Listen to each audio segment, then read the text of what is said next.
শুভ সন্ধ্যা বন্ধুরা। আজকে সারাদিন ব্লগ স্টার্ট করিনি, কারণ একদম ভাল লাগছে না।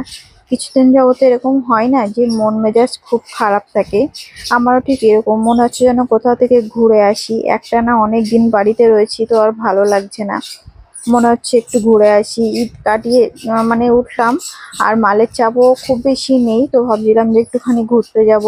তো যাবো যাবো করে যাওয়াই হচ্ছে না, ওই জন্য মনটা আরো বেশি খারাপ লাগছে।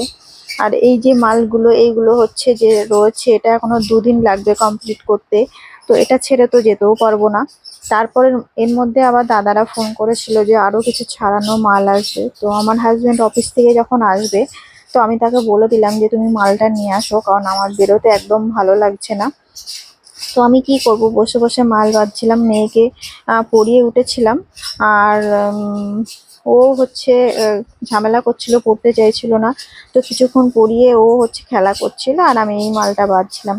তার মধ্যে আমার হাজবেন্ড চলে এসেছিল, আর এই দেখো কত মাল চলে এসছে। এগুলো হচ্ছে আগড়া মাল, এগুলো সব আরো আসবে। দাদা বললো তুমি এগুলো তাহলে ছাড়াতে থাকো, আরো কিছু যেগুলো রেডি হচ্ছে।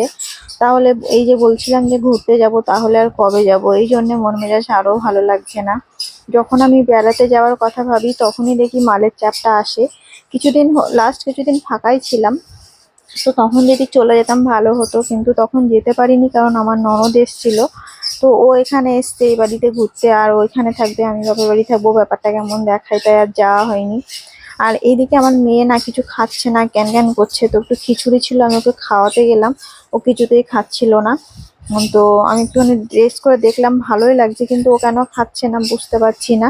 তো ও হচ্ছে যখন যেরকম মুড আসে, তো এখন বলছে এই যে খিচুড়িটার সামনে এসেছি, তখন ও বলছে যে দেখো মা মা ম্যাগি মেয়ে খাবো, দুজনে ম্যাগি ম্যাগি খাবো। খাচ্ছে। আর চুলগুলো তো কি আমি ভাবলাম অবস্থা থাক, দেখো, কিছু খেয়ে পেটটা চুলটা তো বেঁধে ভরুক। দিয়েছে তো তো একা একা ওকে হচ্ছে খুলে ম্যাগি দিয়েছিল, বানিয়ে মানে পা দিয়েছিলাম, দেওয়ার আর পরে একা অনেকদিন একা আমিও খুলে ম্যাগি দিয়েছে। খাইনি, তো চুলটা আমারও কেমন হয়ে মনে গেছে। হচ্ছিল যে একটু ম্যাগি খাবো। টেস্টি তো মাম্মাম, আমি হচ্ছে টেস্টি। যে আমার নিজের জন্য একটু ম্যাগি বানিয়ে আচ্ছা খাও। নিয়েছিলাম, যে মা শুকনো শুকনো মেয়েতে হয়ে গেছে, মিলে আর মেয়ে একটু সন্ধ্যাবেলা স্যুপ স্যুপ ম্যাগি বেশি পছন্দ খাচ্ছিলাম। করে। এ আর মা, ম্যাগি খেতে দেখেছো আমার তুমি বেশ কি ভালোই করছো। লাগে, আর একটু স্যুপ স্যুপ থাকলে বেশি ভালো লাগে। কিন্তু হচ্ছে আমার স্যুপ স্যুপ হয়নি, আমি একটু কাজ করছিলাম তো ঝোলটা শুকিয়ে গেছে।